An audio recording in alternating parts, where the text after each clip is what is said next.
स्वागत है आपका कंचन दीदी की इस नई क्लास में। आज हम लोग सीखने वाले हैं वर्ण विचार के विषय में। वर्ण विचार किसे कहते हैं और वर्ण विचार के अंतर्गत कितने वर्ण आते हैं और कौन कौन से वर्ण आते हैं और उनका उच्चारण स्थान क्या है, ये सब भी हम बताएंगे। तो चलिए सीखना शुरू करते हैं। वर्ण के विषय में जान लेते हैं।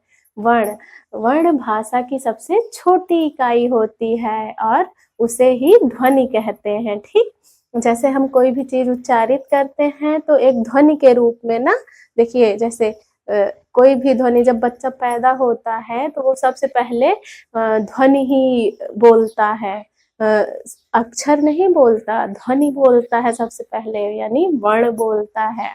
जैसे आ ई उ ना, ये वर्ण है, ध्वनि है। तो यही है हमारा वर्ण, यानी भाषा की सबसे छोटी इकाई वर्ण कहलाती है।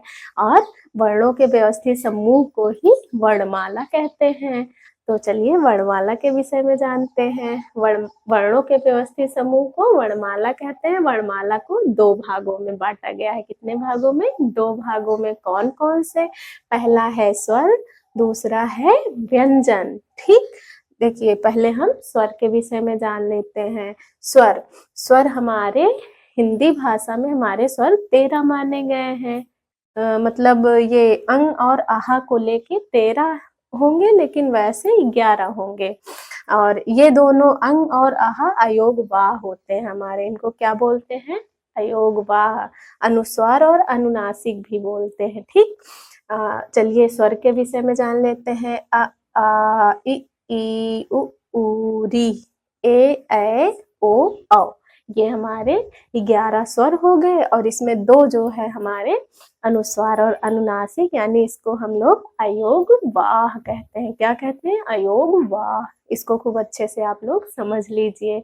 ये हमारे हो गए 13 स्वर। अब चलिए व्यंजन की तरफ। देखिए ये है हमारे व्यंजन। इसमें 5 वर्ग होते हैं। कौन कौन से? का वर्ग में क, ख, ग, घ, ng ना।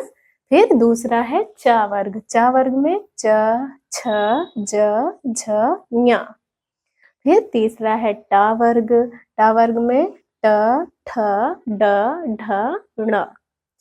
फिर चौथा है ता वर्ग। ता वर्ग में त, थ, ड, ध, न। ये हो गया हमारा ता वर्ग। अगला है पा वर्ग। पा वर्ग में प, फ, ब, भ, म। तो ये हमारा पा वर्ग, यानी 5 वर्ग हो गए। और इसमें 4 अंतस्थ वर्ण होते हैं। कौन से वर्ण? अंतस्थ वर्ण, जो अंदर से आवाज है, जिनको उच्चारित करते समय हमारे गले में जो है अंदर से हवा के साथ जो है वर्ण उच्चारित हो, उन्हें अंतस्थ वर्ण कहते हैं। जैसे य, र, ल, व। ये चारों हमारे अंतस्थ वर्ण हैं। देखिए इनको उच्चारित करते समय अंदर से आवाज आ रही है ना, अंदर से निकल रहा है। तो अगला है ऊष्म। 4 हमारे ऊष्म वर्ण होते हैं। कौन कौन से? श, श, स, ह। ये चारों हमारे ऊष्म व्यंजन हैं। ठीक, इन चारों को ऊष्म व्यंजन कहते हैं। इसको उच्चारित करते समय देखिए अंदर से ऊष्मा, हवा के साथ ऊष्मा जो है निकल रही है ना, ऊष्म व्यंजन, इसीलिए इसको ऊष्म व्यंजन कहते हैं। ठीक, ये चारों हमारे ऊष्म व्यंजन है। अगला है 4 इसमें संयुक्त व्यंजन होते हैं। कौन कौन से? छ, त्र, ज्ञ और स्र। ये हमारे संयुक्त व्यंजन होते हैं। संयुक्त व्यंजन किसको कहते हैं?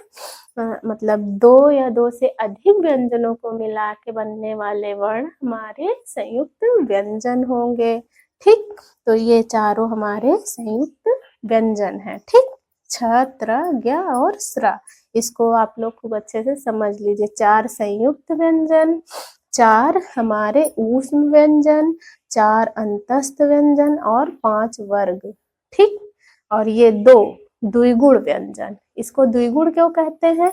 डा से ड़ा बनता है और ढा से ढ़ा बनता है ना, इसलिए इन दोनों को जो है ड़ा और ढा को द्विगुण व्यंजन कहते हैं। क्योंकि ये 2 व्यंजनों को, मतलब 2 व्यंजनों के गुण इसमें समाहित होते हैं ना, इसलिए इसको द्विगुण व्यंजन कहते हैं। ठीक, तो ये हो गया हमारा द्विगुण व्यंजन। तो इसको एक बार फिर से समझ लेते हैं।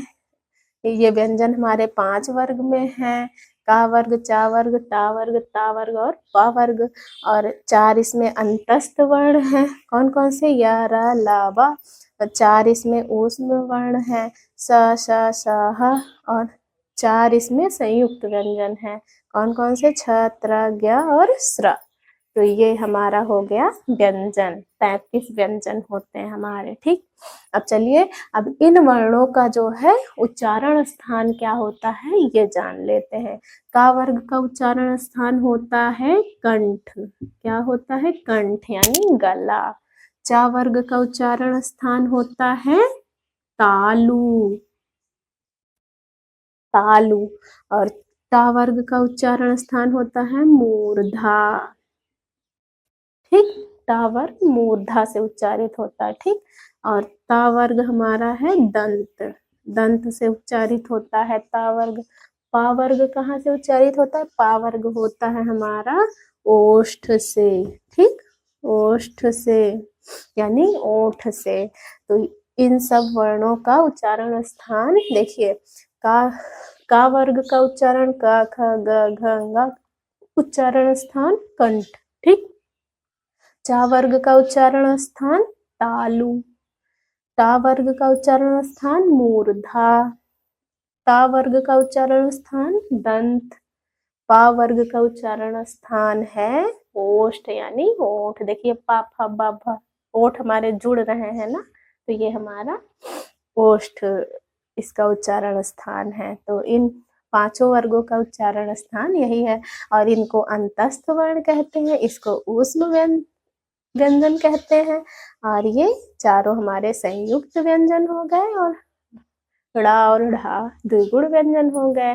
तो इस प्रकार ये हमारा हो गया व्यंजन। हाँ, एक चीज और, इसमें देखिए ये जो पांचों वर्गों के जो पांचवे अक्षर हैं, इनको हम लोग क्या कहते हैं? पंचमाक्षर कहते हैं, पंचमाक्षर। ठीक, ये जो पांचों वर्ग के जो पांचवे अक्षर है, अंगा, या, ड़ा, ना और मा, ये हमारे जो है पंचमाक्षर है। इन्हीं को पंचमाक्षर कहा जाता है। इसको भी, ये भी बहुत इम्पोर्टेंट है, इसको भी आप लोग समझ लीजिए कि पांचों वर्ग के जो पांचवे अक्षर होते हैं ये हमारे पंचमाक्षर होते हैं। और जो है इन्हीं को हम अनुनासिक के रूप में भी प्रयोग करते हैं, क्योंकि इनका उच्चारण स्थान क्या होता है? नासिका यानी नाक होती है। इन्हीं को अनुनासिक भी कहते हैं। और इनका उच्चारण स्थान क्या होता है? नासिका यानी नाक। ठीक, तो ये हमारा जो है व्यंजन हुआ और इन सारे अक्षरों का उच्चारण स्थान हुआ। तो इसी के साथ हम अपना ये वीडियो यहीं पे समाप्त करते हैं।